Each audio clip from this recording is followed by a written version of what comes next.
Hello students, कैसे हैं आप सब। उम्मीद करता हूँ सब अच्छे होंगे।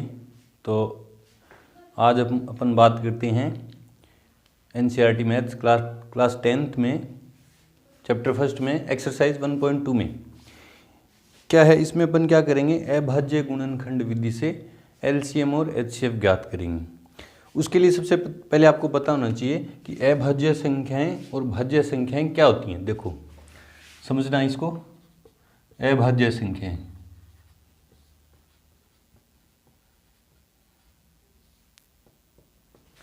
क्या होती हैं? वे संख्याएं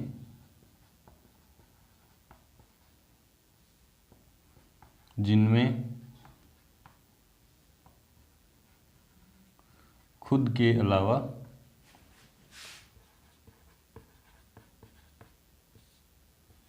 किसी अन्य संख्या का भाग न जाए। और एक होती हैं भाज्य संख्याएं।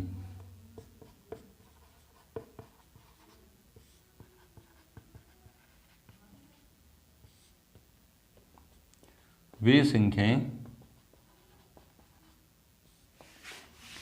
जिनमें खुद व एक के अलावा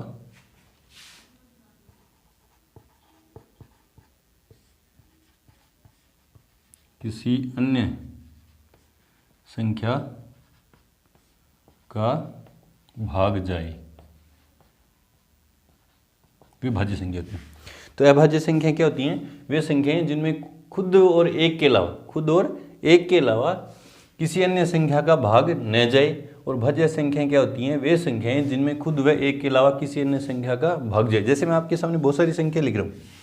जैसे मैंने लिख दी 12, ठीक है, 17, ठीक है, 15, 13, 7, 6, इतनी संख्याएं समझ लोगे तो आपको भाज्य अभाज्य समझ में आ जाएंगी। जैसे 12 है, 12 में 12 का भाग जाता है और एक का जाता है।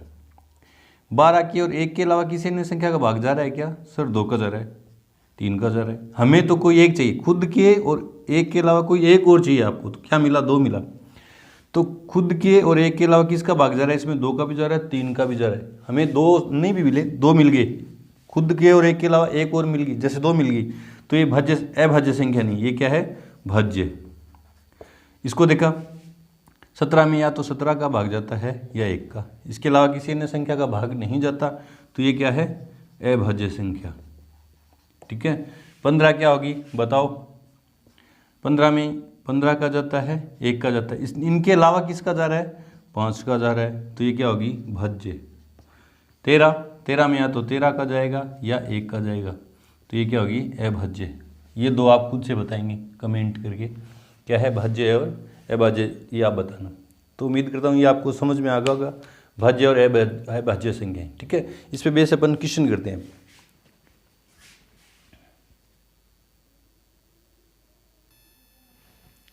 तो क्वेश्चन करने से पहले एक छोटी सी प्रमेय है। ये प्रमेय क्या कहती है? अंकगणित की आधारभूत प्रमेय क्या कहती है कि प्रत्येक भाज्य संख्या को अभाज्य संख्याओं के गुणनफल के रूप में व्यक्त किया जा सकता है, ठीक है। तथा यह गुणनफल अभाज्य संख्याओं के क्रम के बिना क्या होता है? अद्वितीय होता है। अब ये क्या बोलिए, आपके समझ में नहीं आया। जैसे कोई भाज्य संख्या ली मैंने, मान लेते हैं मैंने कोई भाज्य संख्या ली 36, ठीक है। इसके मैंने टुकड़े की, अभाज्य गुणनखंड की, 2 का भाग दिया तो कितनी बार गया? 18 बार। फिर 2 का दिया तो 9 बार। फिर 3 का दिया तो 3 बार। 3 का दिया तो 1 बार। किसी अन्य बच्चे ने क्या किया कि 36 में पहले 2 का भाग नहीं देके 3 का भाग दिया तो 12 बार गया। फिर इसमें 2 का भाग दे दिया तो कितनी बार गया? 6 बार। फिर इसमें 3 का भाग देंगे, दे दिया उसने, फिर 2 का दिया तो 1 बार, ठीक है।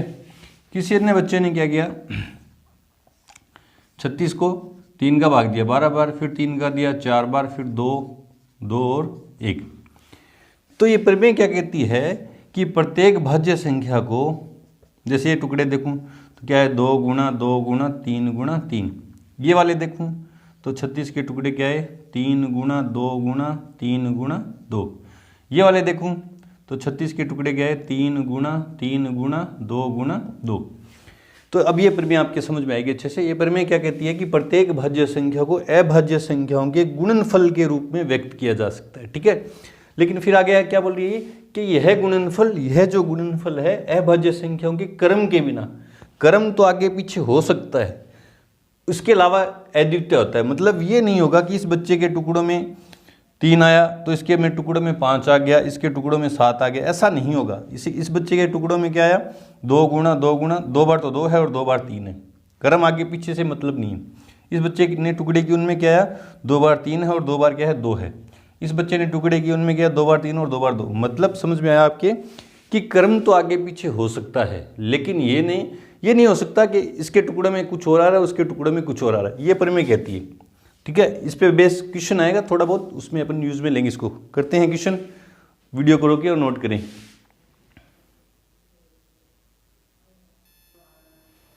अगला हमारा टॉपिक है अभाज्य गुणनखंड विधि से HCF और LCM ज्ञात करना। कल अपन ने किया था, पिछले टॉपिक में अपन ने किया था कि यूक्लिड विभाजन प्रमेय से अपन ने HCF ज्ञात किया था। अब क्या करेंगे, अभाज्य गुणनखंड विधि से HCF और LCM दोनों ज्ञात करेंगे। पहले देखते हैं HCF होता क्या है। HCF क्या होता है, उभयनिष्ठ गुणनखंड की सबसे छोटी घात है, सबसे छोटी घात है। या मैं इसको क्या बोलता हूं, मेरे अपने शब्दों में क्या है, कम बार वाले टुकड़े लेता हूं, ठीक है। और एलसीएम क्या होता है, एलसीएम क्या कहता है कि प्रत्येक अभाज्य गुणनखंड की सबसे बड़ी घात है।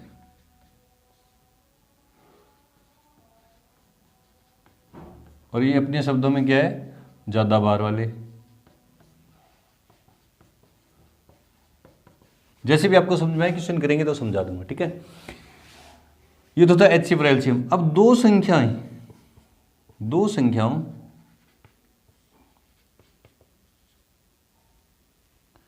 A व B कि A व B कोई भी दो संख्या हो सकती है। A व B के लिए क्या होता है कि A गुणा B उन दोनों संख्याओं का गुणा जो बराबर होगा उन दोनों संख्याओं के LCM गुणा HCF के बराबर होगा। ध्यान से सुने, ये जो फॉर्मूला है, ये जो रिलेशन है, ये सिर्फ दो संख्याओं के लिए है, ऐसा नहीं है।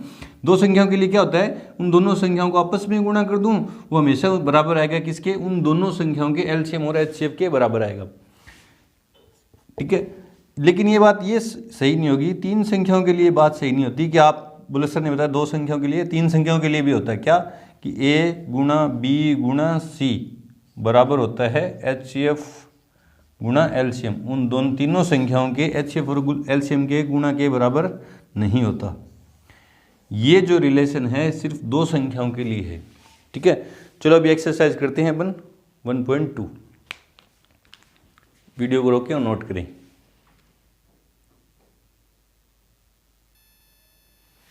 एक्सरसाइज 1.2 में पहला क्वेश्चन है कि निम्नलिखित संख्याओं को अभाज्य गुणनखंड के गुणनफल के रूप में व्यक्त कीजिए। 5 क्वेश्चन है, इनमें से कोई 2 मैं करवाऊंगा, ठीक है। एक तो मैं करवा देता हूं, ये 3 नंबर, बाकी जो बचेंगे आप खुद करना। 3 नंबर संख्या क्या है 3825। रफ कॉपी में क्या करेंगे अपन, इसके टुकड़े करेंगे। टुकड़े करने के लिए, टुकड़े मतलब अभाज्य गुणनखंड करने के लिए सबसे पहले किसका भाग देके देखते हैं, 2 का। 2 का नहीं जा रहा तो 3 का, 3 का भी इसमें भाग नहीं जा रहा तो 5 का, 5 का नहीं जा रहा तो 7 का, 7 का नहीं जा रहा तो 11 का। नोट कीजिए मैं क्या लिख रहा हूँ, ये अभाज्य संख्या हैं।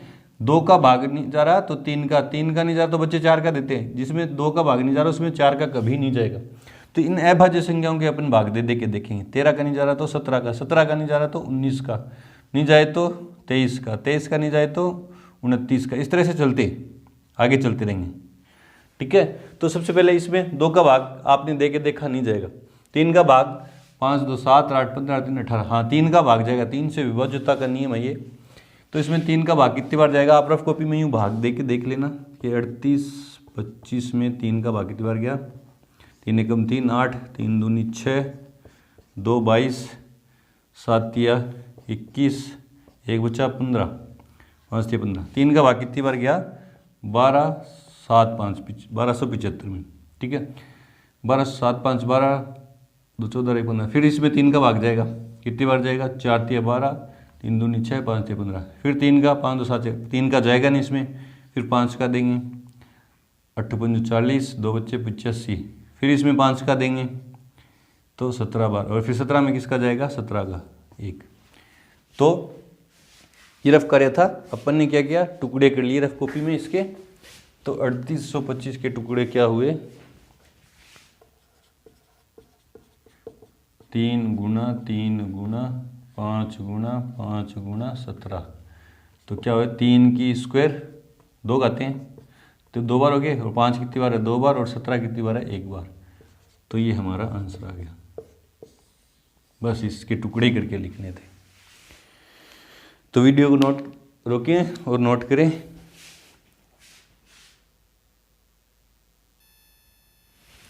तो क्वेश्चन नंबर 5 में बताने वाला था, देखो संख्या क्या है, 7429, इसमें रफ कॉपी में इसके टुकड़े करेंगे।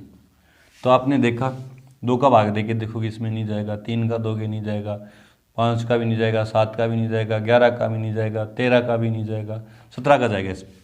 बोले सर आपको कैसे पता, आंसर देख रखे हैं क्या आपने, देख के देख लो।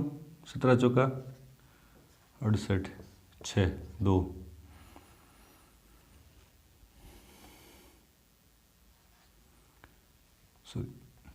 2, 17 तिया 51, 1 1 7 9, 17 7 119। तो 17 का भाग इसमें कितनी बार गया, 437 बार। अब 437 में यहाँ से यूँ नहीं कि अब 2 से चालू करो, अब इसमें 2 का दे के देखें, नहीं, 17 तक अपन पहुँच गए हैं तो 17 का दे के देखेंगे, इसमें 17 का इसमें नहीं जाएगा। फिर देख के देखते हैं, 19 का दे के देखा अपन ने 437 में, 38 5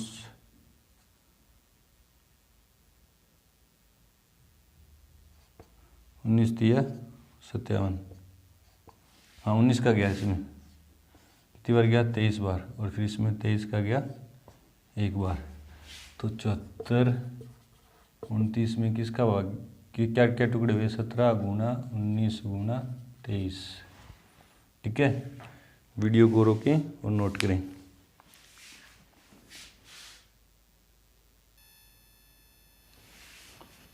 क्वेश्चन नंबर 2 है कि निम्नलिखित संख्याओं के HCF और LCM ज्ञात करो तथा जांच कीजिए कि A गुणा B दोनों संख्याओं का गुणा जो है HCF और LCM के बराबर आता है या नहीं आता है।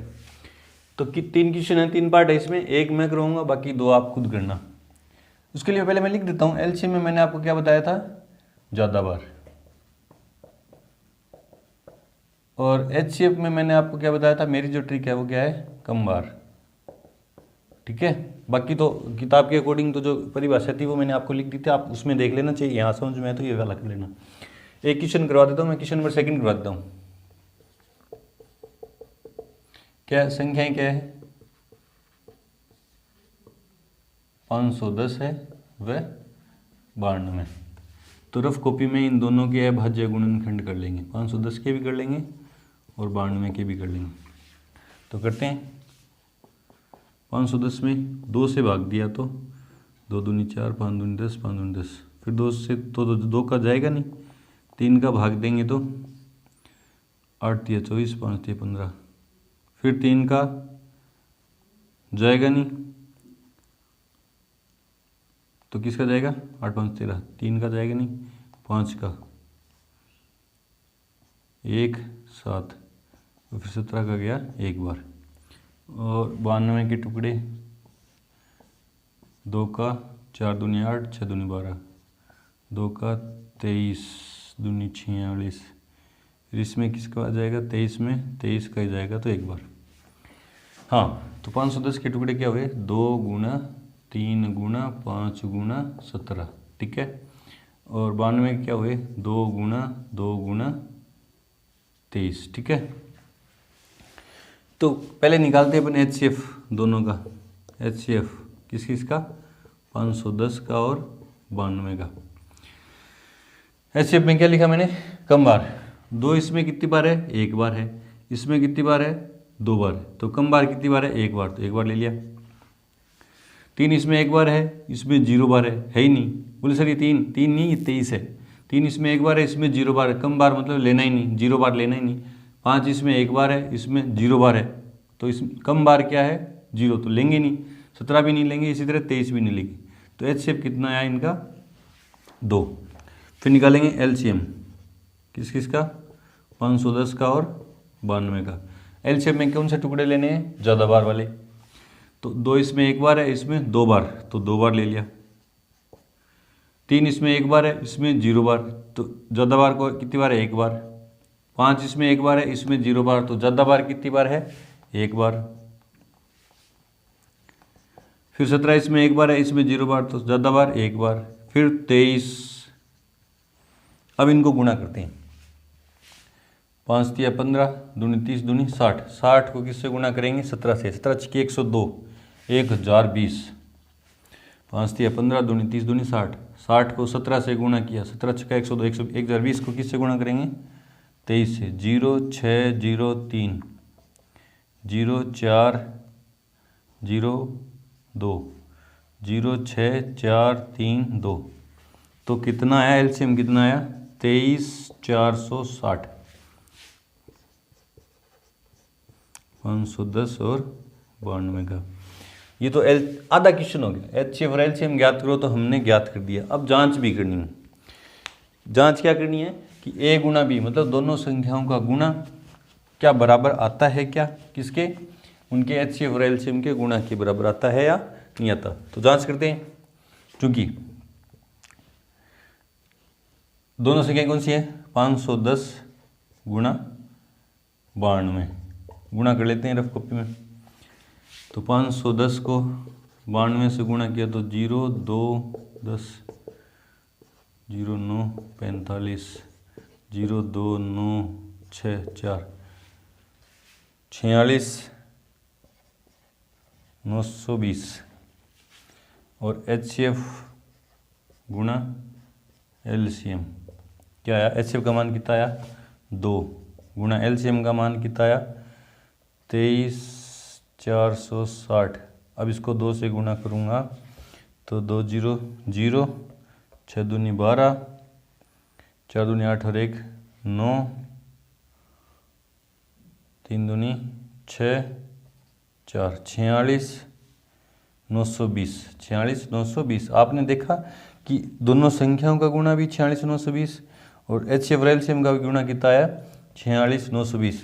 इसलिए आपने लिख दिया कि दोनों संख्याओं का गुणा बराबर है किसके, उन दोनों संख्याओं के HCF और LCM के, जो कितना आ रहा है 46 920। इस तरह से क्वेश्चन पूरा हो। ये जांच होगी और ये दोनों की क्या है HCF है और LCM। उम्मीद करता हूँ समझ में आ गया होगा। बाकी ये जो 2 क्वेश्चन है, ये जो 2 क्वेश्चन है, ये वाला भी इसी तरह से आप करोगे, ये वाला भी इसी तरह से आप टुकड़े करके ये जांच करोगे। ये मैं लिख देता हूँ, खुद करना आप। ये दोनों क्वेश्चन क्या करना, खुद करना। तो वीडियो को रोकें और नोट करें। क्वेश्चन नंबर 3 है कि अभाज्य गुणनखंड विधि से HCF और LCM ज्ञात करो। अब 3 संख्याएं दे रखी हैं। अब जांच नहीं करनी अपन को, जांच सिर्फ 2 संख्याओं के लिए थी कि A गुना B उन दोनों संख्याओं का LCM और HCM के बराबर होता है। अब 3 संख्याएं बोली तो उसमें जांच के लिए वो बोला ही नहीं। 3 संख्याओं के लिए वो सीधा सीधा क्या बोला है कि इनका HCF और LCM सिर्फ आपको ज्ञात करना है। आपको पता है LCM में कौन से वाले टुकड़े लेने होते हैं, कम बार वाले, और LCM में कौन से लेने होते हैं, ज़्यादा बार वाले। 3 क्वेश्चन है, एक मैं करवाता हूँ आपको, ये क्वेश्चन नंबर 3 करवाता हूँ। बाकी 2 आप ये खुद करना, समझ में आ जाएंगी। संख्याएं क्या है, आंसर में आप लिखोगे संख्याएं क्या है 8 9 और 25। रफ कॉपी में इनके टुकड़े कर लोगे, 9 के और 25 के। 8 के टुकड़े क्या होंगे 2 गुना 2 गुना 2, 3 गुना 3 और 5 गुना 5। पहले HCF किस किस का निकाल रहे हो आप 8 का, 9 का और 25 का। HCF में कौन से टुकड़े लेने हैं? कम बार वाले। ठीक है, 2 इसमें 3 बार है, इसमें है ही नहीं मतलब 0 बार, इसमें भी 0 बार। तो कम बार कितनी बार है? 0 बार, मतलब 2 लेना ही नहीं है। 3 इसमें 2 बार है, इसमें 0 बार है, इसमें 5 बार है। कम बार कितनी बार है? 0 बार, तो 2 3 फिर नहीं लेंगे। 5 इसमें कितनी बार है? 2 बार, इसमें 0 बार, इसमें 0 बार। फिर कम बार कितनी बार है? तीनों में कम बार कितनी बार है? 0 बार, तो फिर 5 नहीं लेंगे। तो फिर सर लें क्या? एलसीएम HCF 0 थोड़ी ना आएगा, 0 आएगा क्या सर? लेकिन HCF कभी भी 0 नहीं आता। आप ये याद रखना कि किन्हीं भी संख्याओं का अपन HCF निकालेंगे तो वो 0 कभी भी नहीं आता है। तो फिर होगा क्या सर? गुणा में 1 अपन सभी के मान सकते हैं, गुणा में 1 अपन सभी के मान सकते हैं, गुणा में 1 अपन सभी के मान सकते हैं। ठीक है, तो यहाँ अब 2 ना आएगा, ना 3 आएगा, ना 5 आएगा। 1 इसमें कितनी बार है? 1 बार, इसमें भी 1 बार और इसमें भी 1 बार। तो कम बार कितनी बार है? 1 बार है एक, और ज़्यादा बार भी कितनी बार है? 1 बार है। ठीक है, HCF समझ में आ गया। LCM की बात करते हैं, किसका? 8 का, 9 का और 25 का। LCM में कौन से टुकड़े लेने होते हैं? ज़्यादा बार वाले। सबसे छोटा टुकड़ा कौन है? 2 है, तो 2 इसमें कितनी बार है? 3 बार, इसमें 2 बार, इसमें 0 बार और इसमें 0 बार। तो ज़्यादा बार कितनी बार है? 3 बार, तो 3 बार 2 ले लिया। 3 इसमें 2 बार, 0 बार, 0 बार। ज़्यादा बार कितनी बार है? 2 बार, 2 बार 3 ले लिया। 5 इसमें 2 बार, 0 बार, 0 बार। ज़्यादा बार कितनी बार है? 2 बार, तो 2 बार 5 ले लिया। और 1 इसमें भी 1 बार, इसमें भी 1 बार और इसमें भी 1 बार। तो ज़्यादा बार कितनी बार है? 1 बार, 1 ले लिया। अब इनको क्या कर देते हैं? गुणा। 5 5 25, 3 75, 3 225, 225 को 2 से किया तो 450, 450, 900 दूनी 1800। तो LCM कितना आया इनका? 1800। और HCF कितना आया? 1। इनकी जांच नहीं करनी है आपको, सिर्फ उसने बोला था HCF और LCM ज्ञात करो, तो आपने HCF ज्ञात कर दिया, कितना आया? 1, और LCM ज्ञात किया तो कितना आया? 1800। बाकी ये 2 क्वेश्चन बने बच्चे, ये आप खुद से करना, नहीं आए तो बताना, दोबारा से करवा देंगे।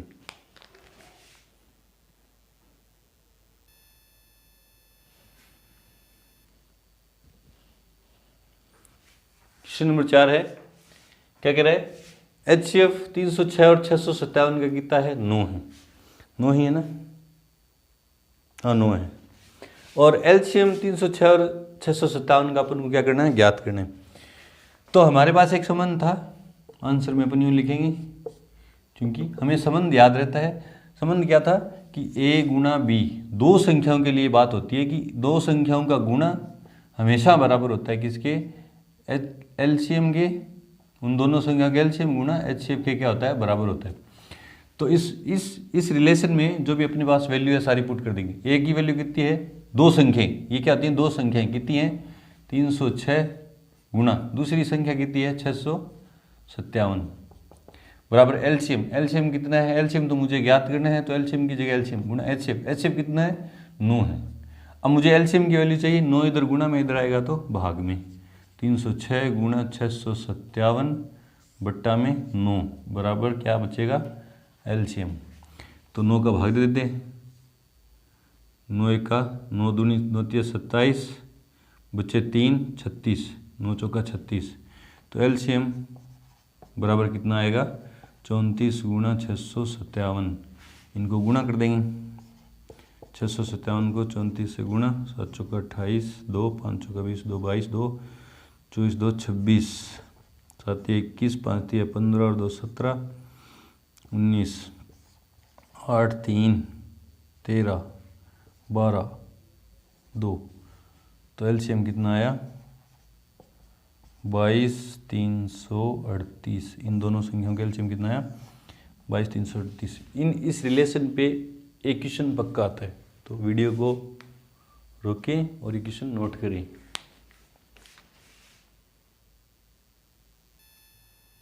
अगला क्वेश्चन करने से पहले इस रिलेशन पे बेस ये क्वेश्चन है कि 2 संख्याओं का HCF तो 2 है और LCM कितना है? 24 है। उनमें से एक संख्या 6 है, तो दूसरी संख्या ज्ञात करो। आप इस क्वेश्चन को, इस रिलेशन पे बेस है, इस क्वेश्चन को आप सोल्व करोगे, कमेंट सेक्शन में अपना उत्तर दोगे। ठीक है, pause the video, note it down. Question number 5 है कि जांच कीजिए कि क्या किसी प्राकृत संख्या n के लिए संख्या 6 की पावर n अंक 0 पर समाप्त हो सकती है क्या? प्राकृत संख्या क्या होती हैं? प्राकृत संख्याएं क्या होती हैं? प्राकृत संख्या क्या होती हैं? एक से चालू होती हैं, 1 2 3 4 डैश डैश डैश, एक से चालू होती हैं, प्लस अनंत तक की पूरी पूरी संख्याएं प्राकृत संख्याएं होती हैं। अब मैं n की जगह 1 रखूं तो 6 की पावर 1 6 होते हैं, 2 रखूं तो 6 की पावर 2, 6 गुना 6 कितने हो गए? 36। n की जगह मैं 3 रखूं, n की जगह कितना रखूं? 3 रखूं तो 6 की पावर 3 मतलब 6 गुना 6 गुना 6 कितने होते हैं? 216, सॉरी 216। इसी तरह 4 रखूं, 5 रखूं तो 2 रखा, n का मान 2 रखा तो 6 की स्क्वायर कितना आया? 36। 1 रखा, n का मान 1 रखा तो 6 की पावर 1 कितना होते हैं? 6। तो वो पूछ रहा है कि अंक 0 पर समाप्त हो सकती है, मतलब इकाई का अंक पूछ रहा है, क्या 0 आ सकता है? कि इसमें 0 6 आया, इसमें 6 आया, इसमें 6 आया, तो आप देख रहे हैं कि 0 तो आएगा नहीं इसमें। n का मान प्राकृत संख्याओं में कुछ भी रख दें तो इकाई का अंक हमेशा क्या आएगा? 6 आएगा। लेकिन इसको दिखाएं कैसे? दिखाएंगे कैसे कि अब इसमें वो काम में लेंगे अंक गणित की आधारभूत प्रमेय। वो क्या कहती है कि किसी भाज्य संख्या को अभाज्य संख्याओं के गुणनफल के रूप में व्यक्त किया जा सकता है। ये गुणनफल आगे पीछे तो हो सकते हैं, ये टुकड़े जो हैं आगे पीछे तो हो सकते हैं, लेकिन ऐसा नहीं है कि 2 भी आ जाए, किसी बच्चे के टुकड़ों में 2 आ गया, किसी के 5 आ गया, ऐसा नहीं होगा। तो अपन ने देखा आंसर में अपन यूँ लिखेंगे कि 6 की पावर n बराबर 2 गुना 3, 6 के टुकड़े किए मैंने, क्या आया? 2 गुना 3 की पावर n। अब आपको पता है कोई भी संख्या जो 0 पर समाप्त हो रही है, कोई भी संख्या जो 0 पर समाप्त हो रही है, इकाई का अंक 0 है, 10 है, 50 है, 100 हैं, 110 हैं, जो भी संख्याएं 0 पे समाप्त हो रही हैं उनमें 5 का भाग जाता है। क्या जाता है? 5 का भाग जाता है, 5 का भाग जाता है, 5 का भाग जाता है। और जिस संख्या में 5 का भाग जाता है उसके अभाज्य गुणनखंड अगर मैं करूं, टुकड़े करूं, तो उसके टुकड़ों में 5 आएगा, 5 आएगा इसके टुकड़ों में बीच से। 120 के टुकड़े करूंगा तो 2 160, 2 30, 2 3 15 और 5 5 15 दूनी 30, दूनी 60, दूनी 120, 5 आ रहा है। इसके टुकड़े करूंगा तो 2 गुना 5 गुना 5, इसी तरह सबके टुकड़े करूंगा, मतलब जिस संख्या में 5 का भाग जा रहा है उसके अभाज्य गुणनखंड करूंगा तो उनके टुकड़ों में 5 आएगा। ठीक है, जो दोबारा से सुनो, जो संख्या 0 पे समाप्त हो रही है उसमें 5 का भाग जाता है। ठीक है, और जिस संख्या में 5 का भाग जाता है उसके अभाज्य गुणनखंड करें तो उनके टुकड़ों में 5 जरूर आता है। लेकिन अगर ये 0 पर समाप्त होती, ये संख्या अब 0 पर समाप्त होती तो उसके अभाज्य गुणनखंड करने पर क्या था? उसमें 5 आना चाहिए था, तो इसमें 5 तो आ ही नहीं रहा। तो यहाँ अब अंक गणित की आधारभूत प्रमेय जो है वो काम में आएगी। वो उसका स्टेटमेंट लिखूंगा मैं, देखो क्या लिखना क्या है। चूंकि जो संख्या 0 पर या जिस संख्या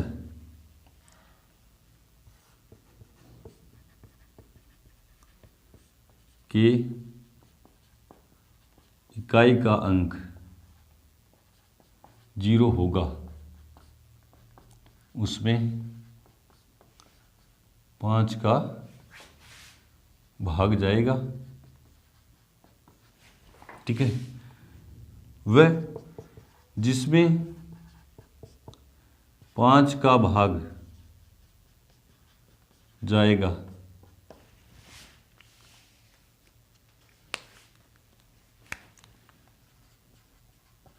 उसके अभाज्य गुणनखंड में 5 आएगा, परंतु यहाँ 6 में 6 के अभाज्य गुणनखंड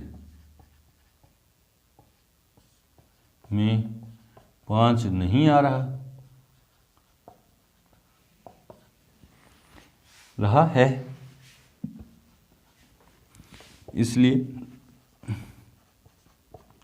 इसमें 5 का भाग नहीं जाएगा, अतः संख्या 6 की पावर n किसी भी प्राकृत संख्या n के लिए, n का चाहे कोई भी मान ले लें, किसी भी n के लिए, प्राकृत संख्या n के लिए, संख्या 6 की पावर n किसी भी प्राकृत संख्या n के लिए 0 पर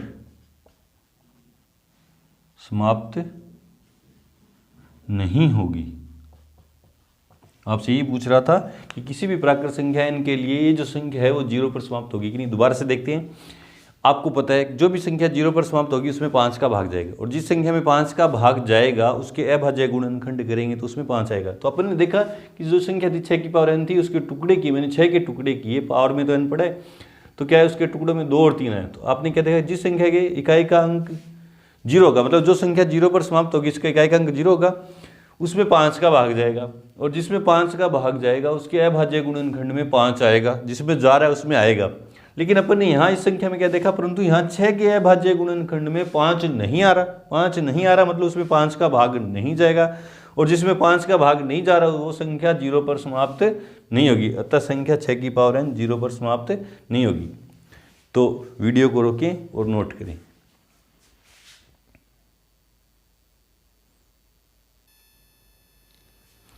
क्वेश्चन नंबर 5 है कि व्याख्या कीजिए कि संख्या, ये संख्या दे दी 7 गुणा 11 गुणा 13 गुणा 13 प्लस 13 और 7 गुणा 6 गुणा 5 गुणा 4 गुणा 3 गुणा 2 गुणा 1 प्लस 7 भाज्य संख्याएं क्यों हैं। अब भाज्य संख्याओं की मैंने आपको परिभाषा लिखवाई थी। भाज्य संख्याएं क्या होती हैं, जिनमें खुद के और एक के अलावा किसी अन्य संख्या का भाग जाए वो तो होती हैं भाज्य संख्याएं। जिसमें खुद के और एक के अलावा किसी अन्य संख्या का भाग न जाए वो होती हैं अभाज्य संख्याएं। तो अपन इसको देखेंगे। आप 2 तरीके से कर सकते हैं इसको। पहला तरीका क्या है कि 13 को 11 से गुना करो, 11 को फिर 7 से, जो आंसर है इसको 7 से गुना करो, फिर उसमें 13 जोड़ो और फिर उसमें चेक करो किस किस का भाग जा रहा है। अगर वो जो संख्या आ रही है उसमें खुद के और उसमें एक के अलावा किसी का भाग जा रहा है तो वो भाज्य हो जाएगी, अन्यथा वो क्या होगी, अभाज्य। दूसरा तरीका क्या है, शॉर्ट तरीका क्या है, संख्या क्या है, पहली जो ये ले रहा हूँ 7 गुना 11 गुना 13 प्लस 13। तो आपने देखा कि 2 पद है, एक पद ये रहा, एक पद ये रहा, इन दोनों में से कॉमन क्या आ रहा है, 13 कॉमन आ गया। यहाँ क्या बचा, 7 गुना 11 बचा, 13 चला गया, प्लस यहाँ से 13 चला गया तो क्या छोड़ गया 1। तो ये क्या है 13 गुना 11 7 77 प्लस 1 क्या आ गया 78। इन दो मतलब ये जो संख्या है इसका मान कितना है 13 गुना 17 78 सॉरी, ठीक है। तो आपने क्या देखा कि इस संख्या में ये जो संख्या इसको गुना करने के बाद जो भी संख्या आएगी उसमें 13 का भी भाग जा रहा है। तो क्या लिखेंगे, चूंकि यहाँ संख्या गुणा कर दो, चलो 13 8 104 10 आंसर 13 7 10 101। तो आपने क्या देखा, चूंकि संख्या 1014 में कोई भी लिख दो, 11 लिख दो, 2 लिख दो, कुछ भी लिख दो, में 13 का भाग जा रहा है, अतः ये भाज्य संख्या है, ठीक है। तो इसको सोल्व किया अपन ने, सोल्व कैसे किया, 13 कॉमन लेके इसको 13 चला 11 7 77 एक 78, फिर 13 ब्रैकेट का मतलब गुणा, 13 गुणा 78 किया तो 1014, ठीक है। अब आपने देखा कि 1014 में भाज्य संख्या प्रूफ करने के लिए इसको मैं 1014 और 1 के अलावा किसी का भी भाग दिखा सकता हूं कि इसमें जा रहा है। आप यहाँ यूं भी लिख सकते हैं कि संख्या 1014 में 13 की जगह आपने देखा 2 का भाग जा रहा है, 2 का भाग जा रहा है, इसलिए क्या है भाज्य संख्या, कोई एक बतानी है। ये वाला क्वेश्चन इसी तरह से आप खुद करोगे, ठीक है, और आंसर बताएंगे। आंसर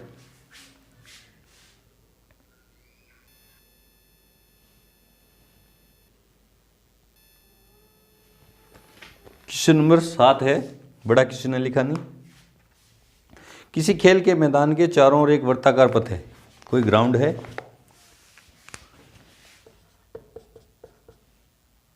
ये ग्राउंड है, इसके चारों ओर एक क्या है, ये रास्ता, वर्ताकार रास्ता है, ठीक है। इस मैदान का एक चक्कर लगाने में सोनिया को 18 मिनट लगते हैं। मान लो यहाँ से सोनिया ने चलना प्रारंभ किया और उसको 18 मिनट वापस यहाँ पे आने में लगते हैं। जब किसी मैदान का चक्कर लगाने में रवि को 12 मिनट लगते हैं। रवि को कितना टाइम लग रहा है? 12 मिनट लग रहे हैं। मान लीजिए वे दोनों एक ही स्थान से एक ही दिशा में एक ही समय पर चलना प्रारंभ करके एक ही दिशा में चलते हैं। कितने समय बाद वे पुनः प्रारंभिक स्थान पर मिलेंगे? सोनिया को लग रहे हैं 18 मिनट और रवि को लग रहे हैं 12 मिनट। तो तेज कौन दौड़ा? रवि दौड़ रहा है। यहाँ से चलेंगे दोनों, तो आपको क्या करना है कि सोनिया का समय कितना है?